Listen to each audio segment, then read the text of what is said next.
Have you ever wondered why certain pieces of art sell for millions of dollars when on the surface they look pretty basic? Take for example this piece by American painter Mark Rothko, which sold at a Christie's auction for $81.9 million back in 2015. Or this one, which sold for $75 million in 2012. But you may be wondering, what's so interesting about Rothko that his work consistently sells for this much? You may have even seen his work at a museum and wondered what the hype was all about. The thing about his work is that on its own, what you see are these massive canvases with colored rectangles on them. But I'd argue you can't really appreciate his work without knowing his story. And in fact, arguably, his story is more important to the art than the art itself. So I've been in London the last bit, and while I was at the Tate Modern, I noticed Rothko had an entire room sectioned off for his work. And this is a really important piece to understanding the significance of his work that we will get into, but first, let me give you some context. Born Marcus Rothkowitz in 1903 in Latvia, he arrived in America at 10 years old, and just 2 months after he and his family land, his father passes away. Now this is important because Rothko spent his career painting grief.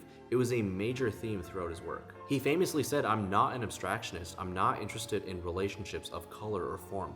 I'm interested only in expressing basic human emotions, tragedy, ecstasy, doom." Now in 1958, this is where his story starts to get more interesting. He gets offered what seems like the crowning achievement of his life, a series of large-scale murals for the Four Seasons restaurant inside the new Seagram building. One of the most prestigious buildings in New York, the fee was $35,000, an enormous sum which Rothko accepted. But then something shifts. Inspired by Michelangelo's Laurentian Library, he cites a feeling of being trapped in a room, and decides he wants to do this to the people at the Four Seasons. He paints the murals in deep, dark, oxblood reds and maroons, these vast, emotionally impressive paintings. But then he goes to dinner at the Four Seasons, and he looks around at the wealthy people eating these expensive meals and feels sick. He returns the $35,000 and withdraws from the commission entirely, saying, "Anyone who will eat that kind of food for those kinds of prices will never look at a painting of mine." And so these paintings sat in his studio for years.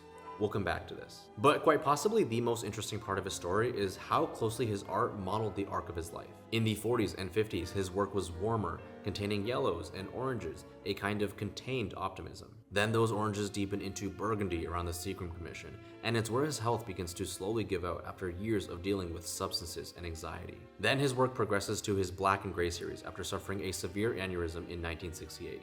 And by 1969, his marriage had collapsed and he became separated from his children. Now back to the Seagram paintings, he decides to donate a group to the Tate Modern in London, wanting them to be together, the way he'd imagined. But on February 25th, 1970, he's found in his studio, an empty bottle of medication nearby.